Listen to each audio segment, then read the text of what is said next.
Welcome to the Good Reading Magazine podcast. Good Reading is a monthly magazine dedicated to books and reading and aims to help readers discover their next favourite book. You can find out more about the books discussed on today's podcast at goodreadingmagazine.com.au.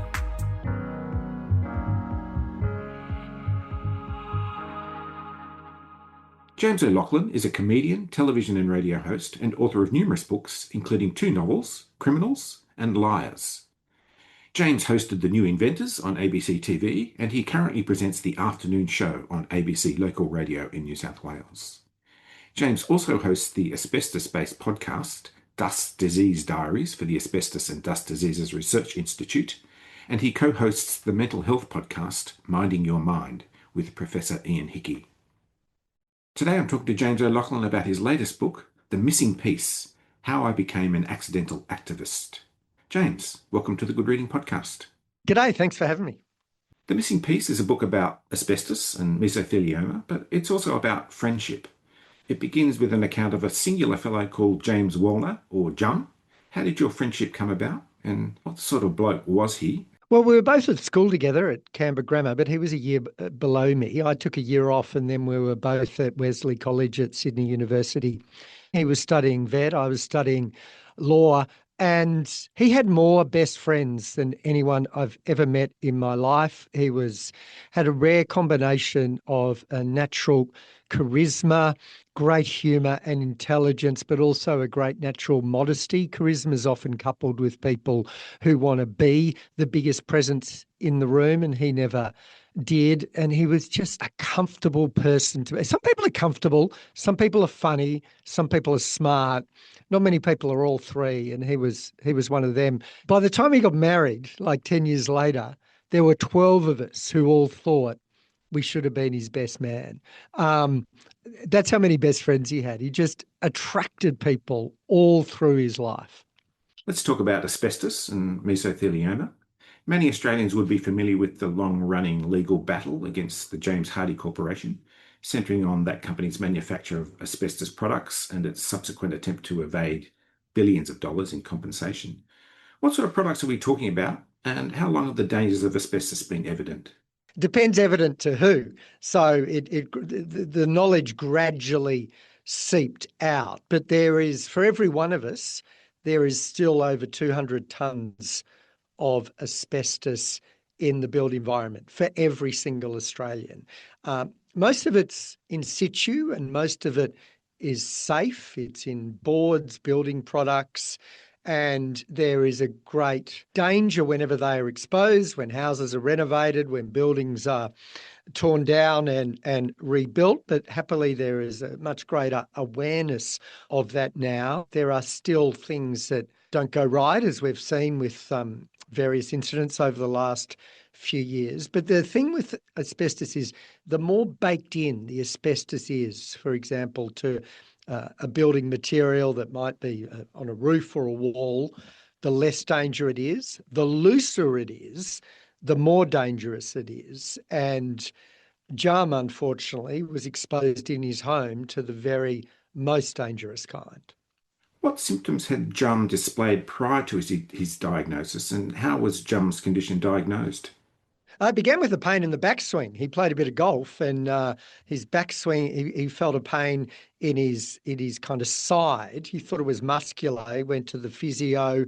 The physio eventually persuaded him to go to the doctor. The doctor did scans, then decided to do more scans, went to a specialist, and it was around that time when cancer started to be mentioned that he remembered he'd grown up in one of Canberra's 1,000 Mr. Fluffy houses that were filled with very loose, powdery asbestos insulation. He remembered that a pile of it had been left in his parents' garage as they were installing it, and he and his 3 brothers had snowball fights with it. He was the youngest, so he probably got hit the most. He was about 3.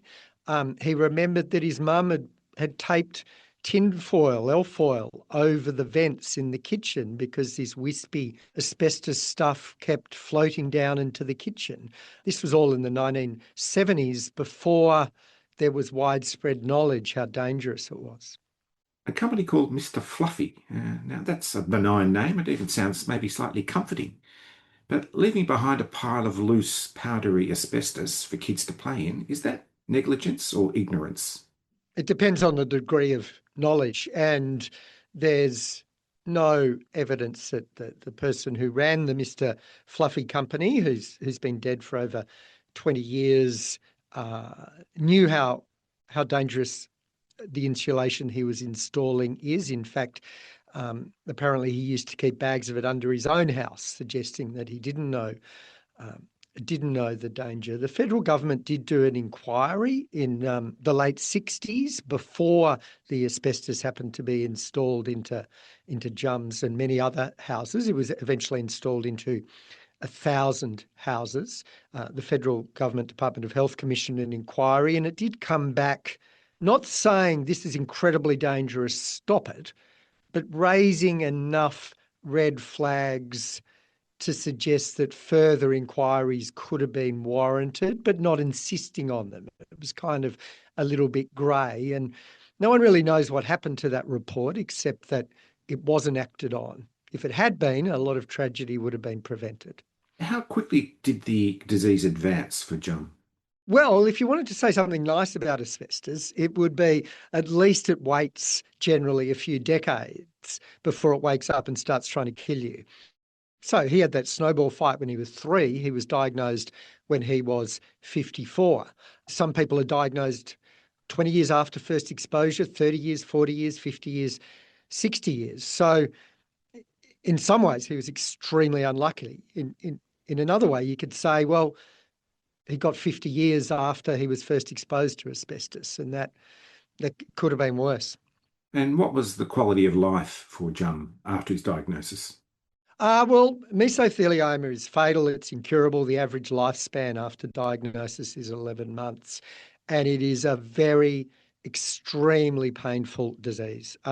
He had chemo and he had radiotherapy in an attempt to arrest its march forward, and people react differently to them. He had a terrible time with both of them. He said at one point that he thought it was all preparing him for death and making it seem less unattractive, or the chemo and radiotherapy and how they affected him. And I guess after that, he was on big doses of painkillers, and they got bigger and bigger and bigger towards, as the disease advanced, you could see little tremors in his hands from the advance of the painkillers. And he was very brave, and I hardly ever heard him complain, but there were a lot of sleepless nights, not just because of the worry, but because of the pain, a lot of very painful days. He got this kind of very fancy chair that a lot of people in his position get, that you can adjust the position. It's almost like a cross between a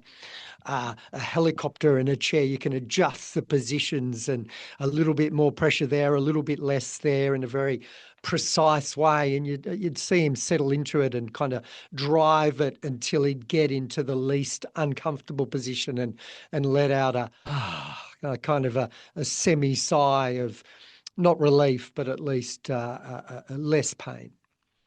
Pursuing recognition and compensation for the disease when it's contracted at work is one thing, and that's been successful on many levels. But having contracted the disease at home is apparently a different thing altogether.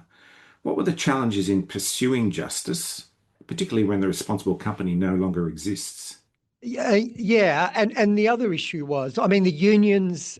People remember Bernie Banton and Greg Combay from the ACTU leading the negotiations in the early 2000s and getting nutting out an agreement with James Hardie, where they put a lot of money in a fund to compensate victims. And it wasn't as if people who got asbestos diseases from their homes, which is very much a minority, almost everyone who gets an asbestos disease gets it from the work. It wasn't as if the home people were deliberately left out. It was just that they The Mr. Fluffy victims are the biggest group of them by far, and none of them had got sick yet. It just wasn't front of mind. And I guess the problem was it was impossible to prove a nexus between the asbestos that was used in Mr. Fluffy insulation and the James Hardie company. It just couldn't be traced like that. The company was gone. And so it wasn't as if someone had, said, well, stuff you, home victims. We're not going to. It was just that I guess the battle hadn't been fought. And Jum knew that for the next 30 or 40 years, unfortunately, there were going to be more victims of the Mr. Fluffy houses. And before he died, he wanted to ensure they and their families were taken care of financially in the same way workplace victims were. Because if you imagine it, often people who get asbestos diseases are the main breadwinner in their house. He had 2 sons. His wife worked as well. But one of the great worries for many, many people is what's going to happen to my family when I'm dead? It's not, oh, maybe I'll get cured, because after a while, you won't. It's just a financial support scheme takes away that worry. The subtitle to the missing piece is How I Became an Accidental Activist. What's that journey been like for you, and what good has been made of a bad situation?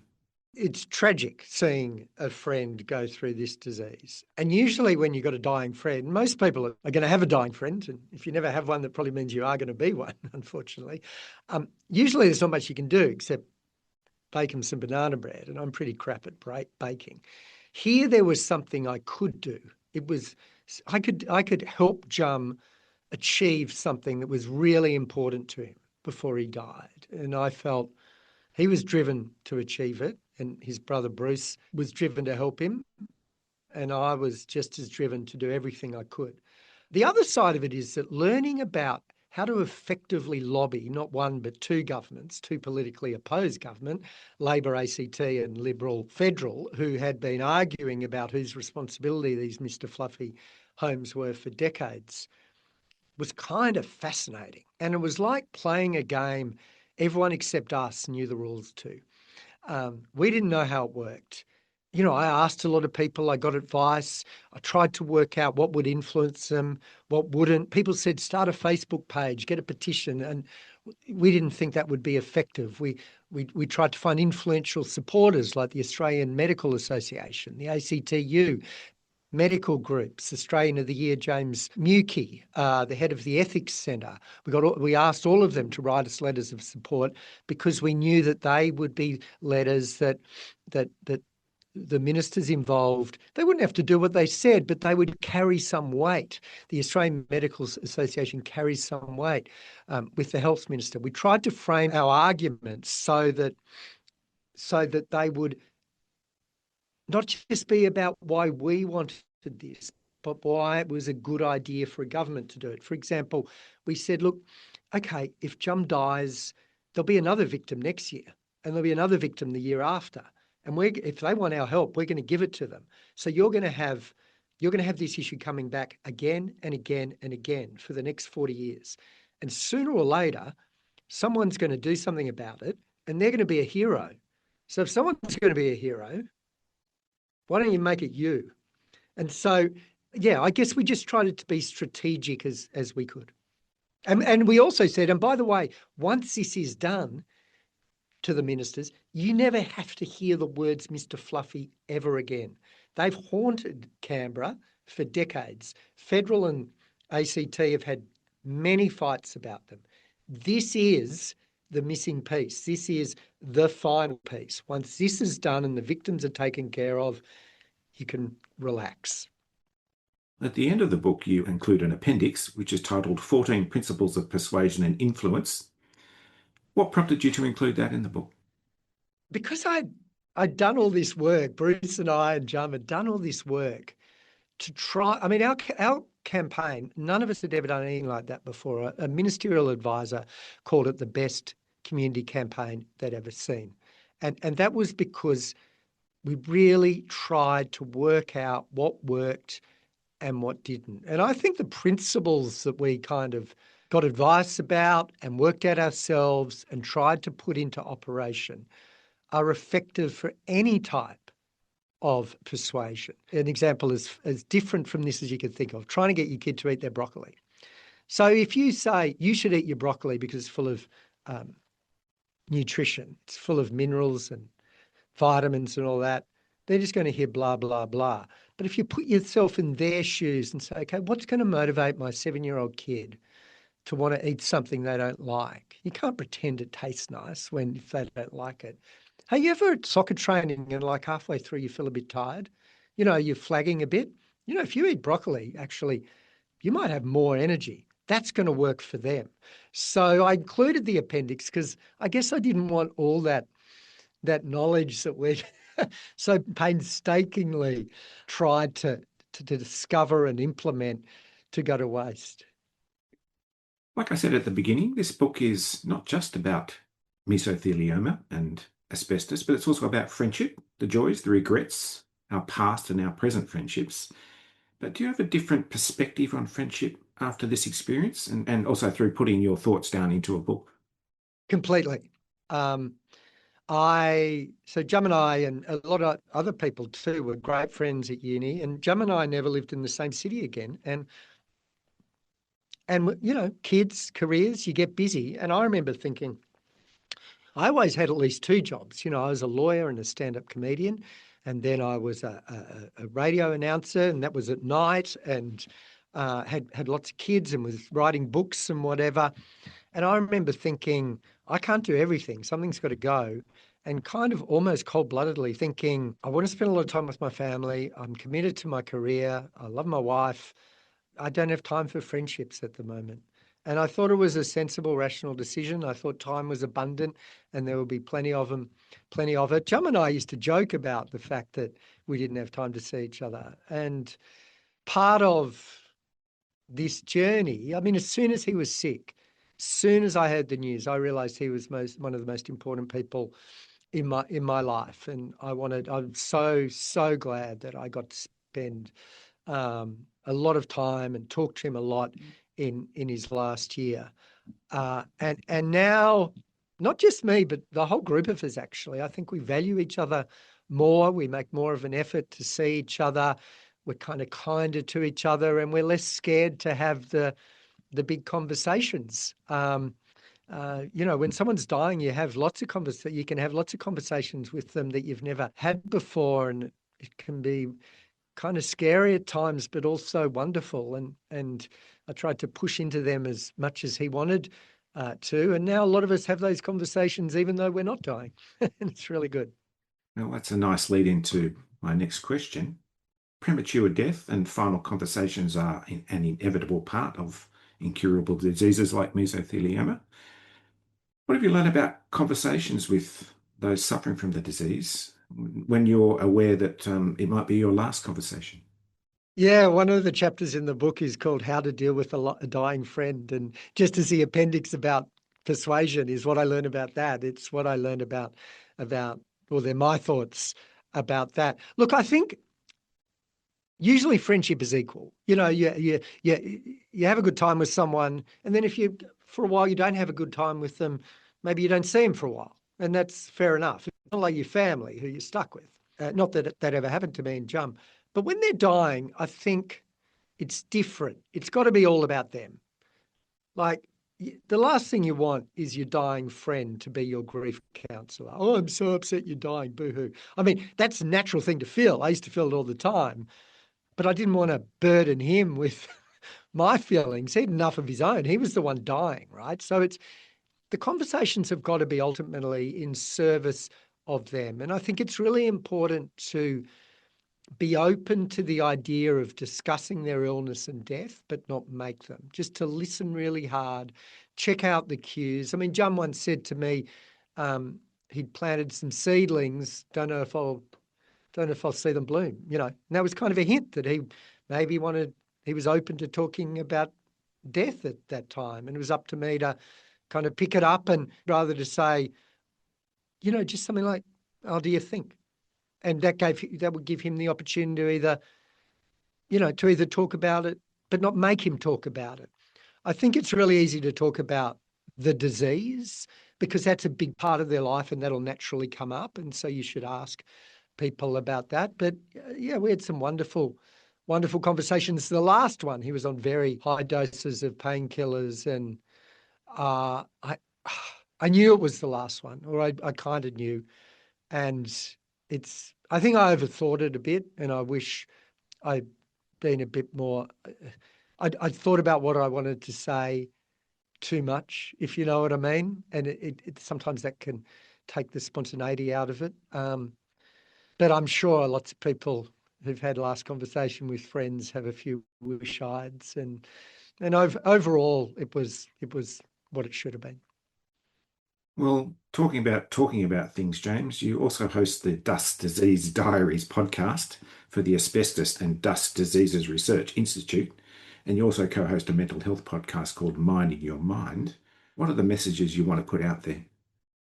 Well, can I just say that in our campaign, the three of us, me, Bruce and Jum, felt really alone. And we were doing this not against, but trying to persuade two governments. And we really felt like it was pretty lonely, scary work. And then someone said, you should get in touch with the asbestos support organisations around Australia.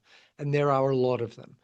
And we did. And they all knew about us, and they all helped us. And suddenly we felt part of a community with a glorious history of helping people who were afflicted by asbestos diseases. And after we'd finished the Australian Dust Diseases Research Institute, ADRI, contacted me and asked me if I wanted to host a podcast that would become a resource to those suffering from asbestos diseases and silicosis.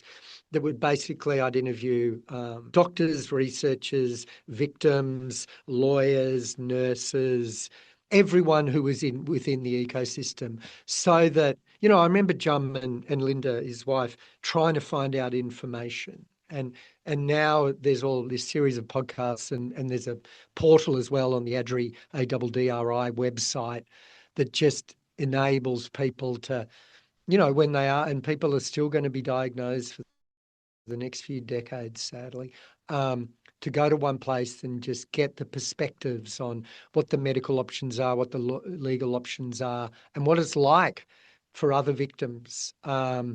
So, yeah, I'm very pleased to be a part of that. I'm always amazed when I often see some of the doctors who are Australian doctors who are right at the cutting edge of this. They're always so optimistic. The average lifespan of a mesothelioma victim has increased, not dramatically, but it's going in the right direction. There is a lot of research going on, but the fact is, it's still a deadly type of cancer, one of the worst. James O'Loughlin, it's been a great pleasure to talk to you, and thank you for joining me on the Good Reading podcast. Thanks so much.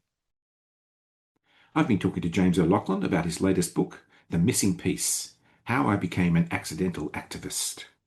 It's published by Echo, and you can find it at goodreadingmagazine.com.au. My name's Greg Dobbs, and thanks for listening. Subscribe to Good Reading print and online magazine at goodreadingmagazine.com.au.